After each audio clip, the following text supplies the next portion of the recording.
Okay, we'll do some more induction practice. First of all, in this video, so we've got a coil. It's got a 8 by 8 centimeter square coil with 300 turns of wire in a magnetic field of 0.75 Teslas, and the angle between the coil and the field is 25 degrees. Now, what we're going to do is we are going to let's turn the coil vertical in 0.14 seconds, and we're going to find the induced, oh, that's a terrible E. We're going to find the induced EMF inside the coil. So we're going to start with that. Okay, so first of all, we've got to find the fluxes and then find the difference, etc., etc. So let's see what we can do here. So let's start with flux number 1. So let's find the flux of the coil right now. So BA cos theta. Of course, we have the B, that's fine. We need the area, it's 8 by 8 centimeters squared. I know that's a tough one for you guys, you know, being some of you guys are even calculus. To find the area of a square could be really hard, but 0.0064 meters squared for our area of R square. So we have that, and we've got the cos theta. Now, of course, the trick, as you guys would call it, is what angle to use. Do you use the 25? Well, let's look at it. Is it closer to minimum flux or maximum flux? Well, the way it's positioned, it's almost flat with the field. That's closer to minimum flux. So what's smaller, the cos of 25 or the cos of 65? Which of those two is smaller? Well, that would be 65. The cos of 65 is smaller because, of course, we don't want the angle between the field and the coil. We want it between the normal and the field. And if that's 25, that's going to be 65. So we want to use the 65 degrees. So if we do that, we can find out the initial flux in the coil. And that will give me 0.00203 Webers going through it right now. Okay, so now I'm going to find my new flux, so BA cos theta. Now, if I turn that coil vertical with the field, that is maximum flux. So I know that cos theta is going to be equal to 1, don't even have to worry about it. So I can then find my new flux, which is going to be higher than what I actually started with because we're gaining flux. So if I do that calculation, we will get a new flux of 0.0048 Webers. Okay, so remember, it's not about how much flux you have, it's about the change in flux. So if I take those two, I can find my change in flux by subtracting the two. And if I do that, I will have a change in flux of around 0.00277 Webers. All right, now that I have my change in flux, I can go to my expression. So we've got induced EMF is equal to negative N change in flux divided by change in time. All right, I got my N value right there. I got my 300. I've got my change in flux right there. And my change in T is the 0.14. So I can put them all together. This time my answer will end up being negative, and I will have my induced EMF. There's no negatives to cancel, so negative 5. Well, that's a terrible 5. Get rid of that. Negative 5.9 volts, I believe, should be the induced EMF in that coil. Okay, so once again, just find the quantities, piece them together. The maximizing, minimizing is the way I like to look at which angles to use. I just find that a lot easier than trying to figure out geometry, which can be kind of complicated sometimes, but I just like to do it that way. Okay, so there's another example. All right, so let's see if we can work with this a little bit more in terms of what Lenz did. We've mentioned Lenz before, and Lenz had a lot to do with mathematizing the Faraday's law type thing as well as other things. But Faraday also figured out something else. And I'm just going to go back to something I drew a couple videos ago where we had this, we had that piece of iron looked like this. Remember we had two sets of wires, one set of wires there, one set of wires on here. Basically something like this, what we had. Okay. Now in the previous video we had the first side over here on the left hand side. Okay, that was our source. Now of course that source made an EMF, it made a current, which made a magnetic field inside of the iron, which then went to the second coil. And of course, the second coil goes and makes an induced EMF, it makes an induced current, blah, blah, blah. But if that second coil makes a current, and there's another current going through these wires over here, that wire is going to produce its own magnetic field. And it goes through these loops over here. Not only does that first side make a magnetic field, but so does the second side. And the second side will make a secondary magnetic field. There isn't just one magnetic field, there's two. There's two EMFs, there's two currents, there's also two magnetic fields. And this is where Lenz really kicked in. And what Lenz sort of figured out is that second current and stuff like that makes another magnetic field. Okay, so we've got two of everything. And what's interesting is the change in magnetic field on the second side actually basically fights the change in magnetic field in the first side. And you can say flux as well if you want to. It doesn't make any difference.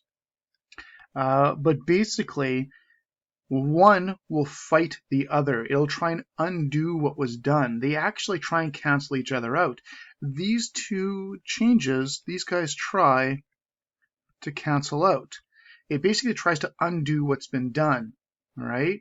And this is where Lenz's law kicks in for induction a lot more. Is you don't just have one of the magnetic fields, you've got two. You've got two EMFs, you've got two currents, you also end up with two magnetic fields, and they try to cancel out.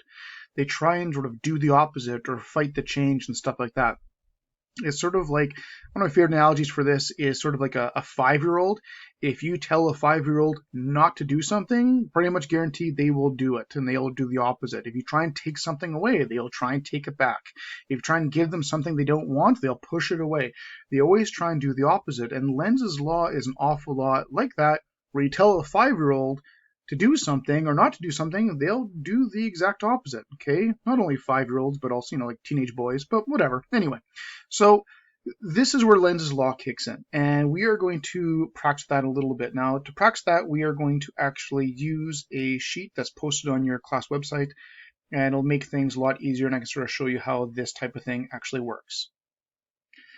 Okay, so this sheet is in your posted on your class website, so if you can follow along and go with the sheet, it'll make things a lot easier. But here we got some different scenarios, and we're going to look at some electromagnetic induction or Lenz's law. So in the first situation here, we have a circular coil with a magnetic field going through it. I don't know why it's purple, but whatever, it's purple. And what you're going to do is remove the coil. So if you remove the coil, obviously the field is going to change. The flux is going to change. You're going to get an induced EMF. So if we remove the coil, inside the coil, it is going to lose the magnetic field that's inside of it. It's going to lose X's. And when that happens, it's going to try and compensate for this. It's going to do the exact opposite. So in order to actually compensate for this, while you pull out the coil, it is going to make X's to try and undo what was done. It's trying to compensate.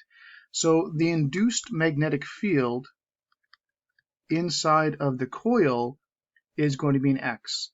Okay, you took away the X's by removing the coil, it's going to make its own. And if you'd actually shove the coil back in, you'd actually get the opposite. Okay, now if that is the induced magnetic field would be an X, this is where you can use your right-hand rule, number 1, to figure out which way the induced current would go. And my thumb would be pointing down, and my induced current would be going around in that direction. Okay, so this is sort of how this works. Okay, so let's take something similar.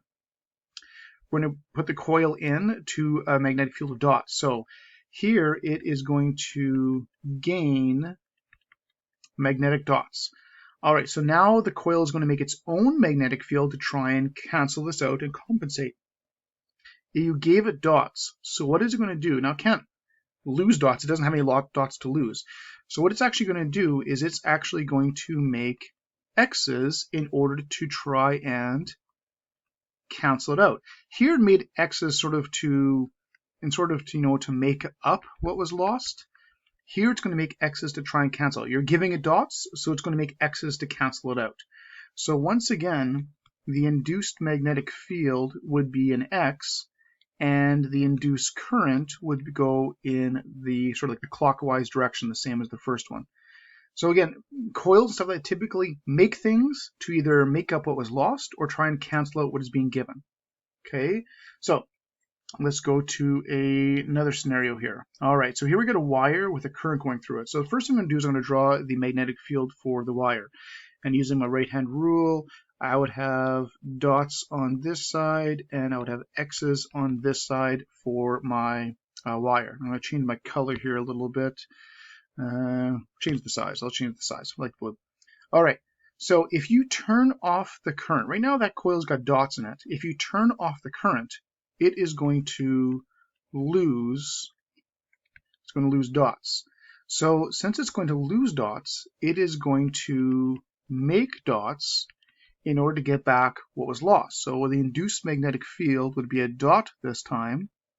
And using a right-hand rule or just reverse the previous pictures, the induced current would go in that direction. Okay, the next one, you've got a coil sideways here. It's got nothing going through it. There's no flux through that coil whatsoever. And then you turn it to look like the picture on the right. So now you've given it magnetic field. So what has happened is it has gained dots. So you gave it dots. So it's going to try and cancel it out. It is going to do that. It's going to make X's to cancel it out. So the induced magnetic field would be an X, and the current that's induced would go in this direction. Okay, so again, it's about making field to either cancel what's given or to make up what's lost. All right, one more scenario we're going to look at. Okay, all right, so here we have a magnet and a solenoid. You got a coil, and we insert the magnet. So this is very similar to the simulation I showed you. So right now, the magnetic fields, remember, magnetic fields go from north to south. So if you draw the field like that. So right now there's field inside going towards the right. So if you insert the magnet, obviously the field inside is going to get stronger. So you are going to have more field going towards the right. So to compensate and sort of trying to cancel this out, the coil is going to make a magnetic field to the left. So the induced magnetic field is going to go in the opposite direction. And then you can use your right-hand rule again for circular things. You guys learned in grade 11, worked on again in grade 12. To do that, the induced current would be going up in this direction, going up this side. Okay, and of course, if you'd remove the coil, or remove the magnet from the coil, it would lose field to the right, so it would make field to the right, and everything would get reversed. And remember the simulation I showed you, when I would take the magnet in and out, the induced EMF and current would switch directions depending on which way it was going. So this is just another example of applying Lenz's law to the situation. So again, it's all about the coils and the loops, the solenoids, whatever. If you give it something, it's going to make the opposite. If you take it away, it's going to make the same to try and compensate. And that's the basic idea behind Lenz's law when it's attached to Faraday's law. Okay, so if we go back to this we were looking at before, basically when you induce something or have induction going on, basically coils, loops, or whatever you want to call it, loops make magnetic fields to do one of two things. Either to cancel what is increasing. Okay, let's fix that. To try and cancel off what is increasing or given to it. Okay, so if it's getting more X's, it's going to make dots to cancel it out. Okay, so it's going to make magnetic fields to cancel out what is being increasing or becoming stronger or is being given to it, or it'll make a magnetic field to make up what is lost. Okay, so if it's losing dots, it's going to make dots to compensate. If it's losing field up, it's going to make some up to compensate. So it's all about canceling what's being given or making up what's being lost. And that's the basic idea behind Lenz's work and Lenz's law and that type of stuff. Okay, and there's some really, really cool things I could show you about this. Really cool demos in my lab if I could, but unfortunately we are remote learning, so I am not quite able to show you some cool demos. But that's, if you look up Lenz's law demos like on YouTube, you can actually find some pretty cool stuff, especially with magnets falling in conducting tubes and stuff like that. Okay, but we will practice some more with Faraday and Lenz's law in the next video, and apply induction after that as well.